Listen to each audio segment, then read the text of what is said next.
Hello friends, இப்போ இருக்க modern உலகத்தில் இங்கிலீஷ் தெரிஞ்சிட்டா மட்டும் பத்தாது, இங்கிலீஷ் பேசவும் தெரியணும். இங்கிலீஷ் பேச தெரிஞ்சிட்டாலே உங்கள் கான்ஃபிடென்ட் லெவல் வேற லெவலில் இருக்கும். So let's practice. நல்ல ப்ராக்டிஸ் பண்ணும்போது நீங்கள் கூட இங்கிலீஷில் நல்ல ஃப்ளூயண்ட்டாக பேசலாம். ஸோ இன்றைக்கி டே 1 வீடியோவில் நம்ம என்ன பார்க்க போகிறோம் அப்படின்னா, பேசிக்ஸ் ஆஃப் எ சென்டென்ஸ். ஒரு சென்டென்ஸ் அப்படின்னு சொல்லும்பொழுது என்னென்ன பேசிக்காக நம்ம தெரிஞ்சுக்கணும். ஃபஸ்ட்டு நம்ம தெரிஞ்சுக்க வேண்டிய விஷயம் சப்ஜெக்டை பற்றி தெரிஞ்சுக்கணும். ஸோ இன்றைக்கி நம்ம டே 1ல் சப்ஜெக்டை பற்றி தெரிஞ்சுப்போம். வரப்போகிற வீடியோஸில் நம்ம மீதி இருக்கிற அந்த ப்ரெடிகேட்டை பற்றி பார்ப்போம். ஸோ மெயினாக நம்ம இந்த டே 1 வீடியோவில் ஃபோக்கஸ் பண்ண போகிறது சப்ஜெக்டை பற்றி. சப்ஜெக்ட்னு சொல்லும் பொழுது ஒரு சென்டென்ஸில் ஃபஸ்ட்டு வர்றது தான் சப்ஜெக்ட்னு சொல்லுவாங்க. சப்ஜெக்ட் இல்லாமல் அந்த சென்டென்ஸு நமக்கு கம்ப்ளீட் மீனிங் தராது. ஸோ சென்டென்ஸில் என்ன, ஒரு தொடர், ஒரு வாக்கியம். இப்போ நம்ம அந்த சப்ஜெக்டை பேஸ் பண்ணி தான் அந்த சென்டென்ஸே நம்ம உருவாக்க முடியும். இதை தான் நம்ம சப்ஜெக்ட்னு சொல்லலாம். ஒரு எக்ஸாம்பிள் பாருங்கள், மேரி பேக்ஸ் கேக்ஸ். ஸோ ஃபஸ்ட்டு வர வேர்ட் மேரி அப்படின்றது தான் சப்ஜெக்ட். சப்ஜெக்ட் அப்படின்னு சொல்லும்பொழுது ஃபஸ்ட்டு நம்ம தெரிஞ்சுக்க வேண்டிய விஷயம் first person, second person, third person அப்படின்னு சொல்லுவாங்க. ஃபர்ஸ்ட் பர்சன்னா என்ன? ஃபர்ஸ்ட் பர்சன்னா நம்மளை பற்றி பேசுகிறது, அதாவது நான், அது இங்கிலீஷில் சொல்லும்போது ஐ. இதை நம்ம சிங்குலர் அப்படின்னு சொல்லலாம், அதாவது ஒருமையில் பேசுறது. ஒரு எக்ஸாம்பிள் பாருங்கள், நான் கிரிக்கெட் விளையாடுகிறேன். இதை நம்ம இங்கிலீஷில் சொல்லும்பொழுது I play cricket. இப்போ நம்ம என்ன பார்க்க போகிறோம், ஃபர்ஸ்ட் பர்சனில் ப்ளூரலை பற்றி பார்க்கலாம். ப்ளூரல் அப்படின்னா பன்மை.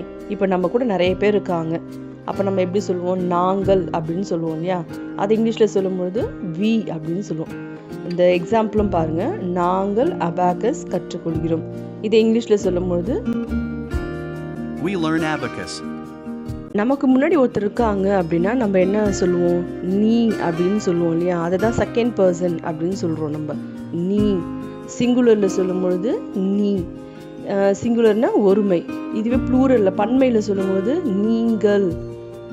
இப்போது இது ரெண்டுத்துக்குமே நீ, நீங்கள், இது ரெண்டுத்துக்குமே இங்கிலீஷில் யூ அப்படின்னு தான் சொல்லுவாங்க. இப்போ ஒரு எக்ஸாம்பிளும் பாருங்கள், நீ மிகவும் மகிழ்ச்சியாய் இருக்கிறாய், நீங்கள் மிகவும் அழகாக இருக்கிறீர்கள். இப்போ இது எல்லாத்தையுமே நம்ம இங்கிலீஷில் எப்படி சொல்லலாம்?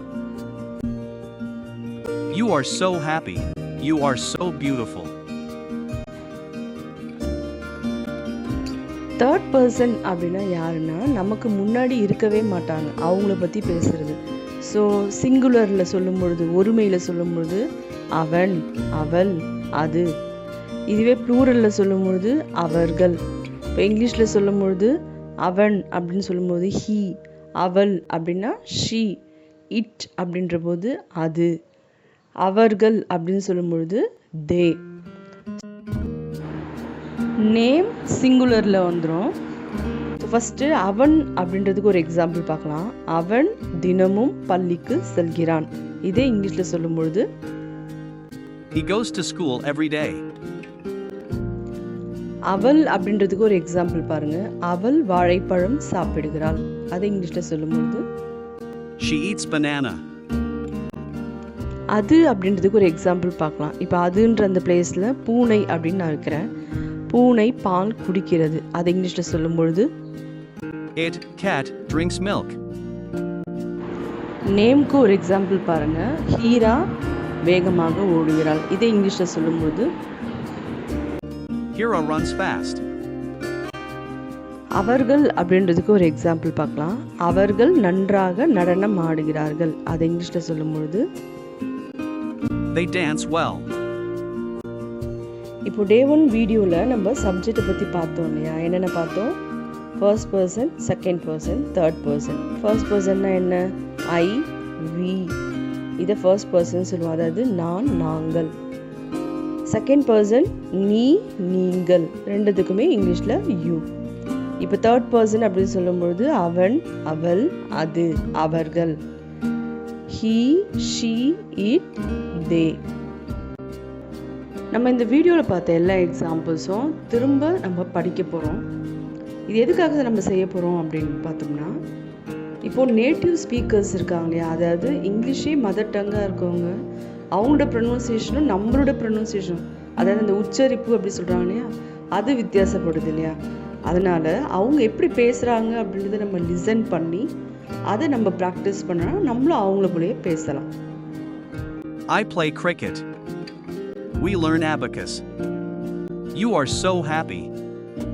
You are so beautiful. He goes to school every day.